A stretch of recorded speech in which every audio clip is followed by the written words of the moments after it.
سابقوا إلى مغفرة من ربكم وجنة عرضها كعرض السماء والأرض أعدت للذين آمنوا بالله ورسله ذلك فضل الله يؤتيه من يشاء والله ذو الفضل العظيم ما أصاب من مصيبة في الأرض ولا في أنفسكم إلا في كتاب من قبل أن نبرأها إن ذلك على الله يسير لكي لا تأسوا على ما فاتكم ولا تفرحوا بما أتاكم والله لا يحب كل مختال فخور الذين يبخلون ويأمرون الناس بالبخل ومن يتول فإن الله هو الغني الحميد لقد أرسلنا رسلنا بالبينات وأنزلنا معهم الكتاب والميزان ليقوم الناس بالقسط وأنزلنا الحديد فيه بأس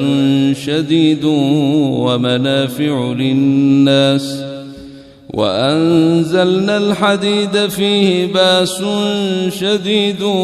ومنافع للناس وليعلم الله من ينصره ورسله بالغيب إن الله قوي عزيز ولقد أرسلنا نوحا وإبراهيم وجعلنا في ذريتهما النبوة والكتاب فمنهم مهتد وكثير منهم فاسقون ثم قفينا على آثارهم برسلنا وقفينا بعيسى ابن مريم وآتيناه الإنجيل وجعلنا في قلوب الذين اتبعوه رأفة ورحمة ورهبانية ابتدعوها ما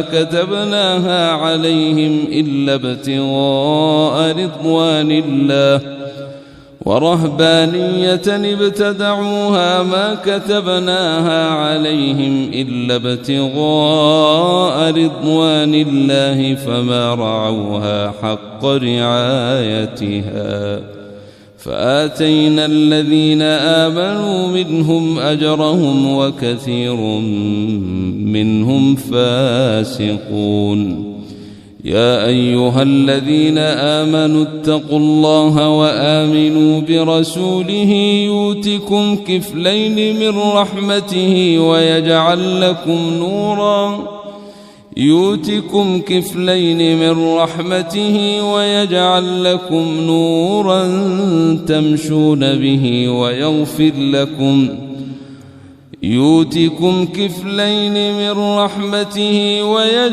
لكم نورا تمشون به ويغفر لكم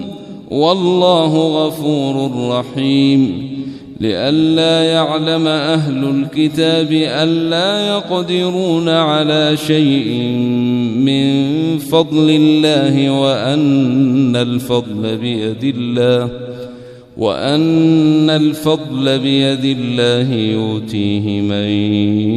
يشاء والله ذو الفضل العظيم. يا رب من فتح رسالتي هذه